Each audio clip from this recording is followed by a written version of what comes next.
Look closely at the ancient marble of the Farnese statue. Notice the heavy slump of his shoulders and his downward gaze. He appears less like a joyful champion and more like a man exhausted by a lifetime of captivity. His life served as the catalyst for a divine power struggle.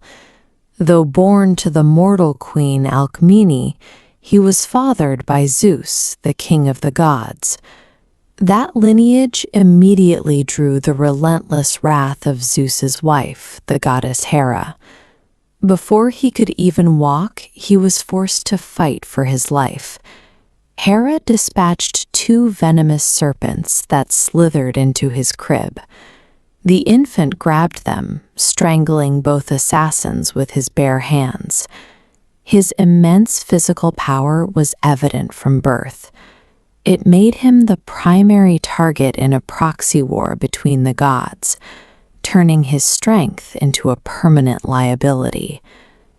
In his youth, he established a reputation that traveled across Greece.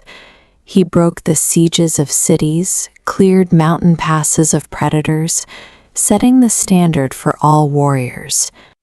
These victories brought earthly rewards.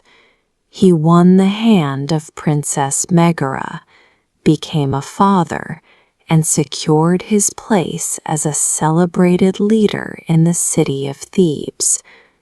Secure in his status, he lived with a level of stability that few mortals ever achieved. This comfort made him completely vulnerable to Hera's next move. Hera realized his body could not be broken by force, so she struck his mind. She infected him with a blinding madness, clouding his judgment with terrifying hallucinations of savage enemies. In the grip of these phantoms, he reacted with the same strength he had used to save cities. Without realizing it, he murdered his own wife and children. When the madness finally lifted, he found himself standing in the ruin of his home, covered in the blood of his family. The devastation drove him immediately into a wandering, self-imposed exile. To atone for these crimes, he journeyed to the sacred oracle of Delphi, seeking a path to cleanse his soul. The oracle's solution relied on a brutal irony. To find redemption, he would have to surrender his autonomy to a king he despised, effectively becoming a weapon in the hands of his enemies. The prince was forced into the service of his cousin, King Eurystheus, at the fortress of Mycenae. He was now a servant in the halls he was born to rule. Eurystheus, backed by Hera's malice, crafted the 12 labors as a systematic grind. Each task was intended to wear down his spirit or lead him into a fatal mistake. The geographic escalation of the tasks reveals the intent behind them. They began as a tight cluster in the Peloponnese. Soon, the map expanded. He was pushed to the Atlantic Ocean and eventually off the map entirely, down into the realm of the dead. The labors were defined by a raw reality. He went from the physical struggle of strangling the Nemean lion to the manual labor of shoveling the massive, dung-filled Augean stables in a single day.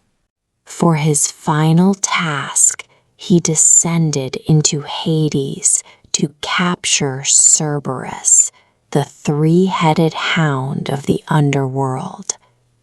He was forced to subdue the beast using nothing but his bare hands. When he returned, Eurystheus cowered inside a bronze jar at the mere sight of the hound. Yet despite this display of power, the king held the authority, proving that divine malice was a force his strength could not overcome. Surviving these tasks did not bring him peace. The end of his labors only signaled the beginning of his final collapse. His demise came through a simple misunderstanding. His wife Deianira gave him a tunic she believed would ensure his loyalty, not knowing it was soaked in the lethal venom of the Hydra. As the poison burned into his skin, he realized there was no cure. He requested a funeral pyre to be built, choosing to end his own life rather than endure the unrelenting pain. Combat with the world's most terrifying predators couldn't kill him. His end came from a smear of old poison and the lingering consequences of his past victories. As flames consumed his mortal body, his divine half ascended to Olympus. After a lifetime of struggle, he was granted immortality beside his father, Zeus. Today, his name is used to describe impossible strength, yet the original myth records a different story, a man enduring the whims of gods who viewed human lives as mere pieces on a board. It leaves us to consider where true power actually resides, in the physical strength to conquer monsters, or the mental endurance to survive the trials we are forced to face. If you found this analysis of myth and power interesting, subscribe and follow Empire Snapshots for more stories exploring the rise and fall of absolute power.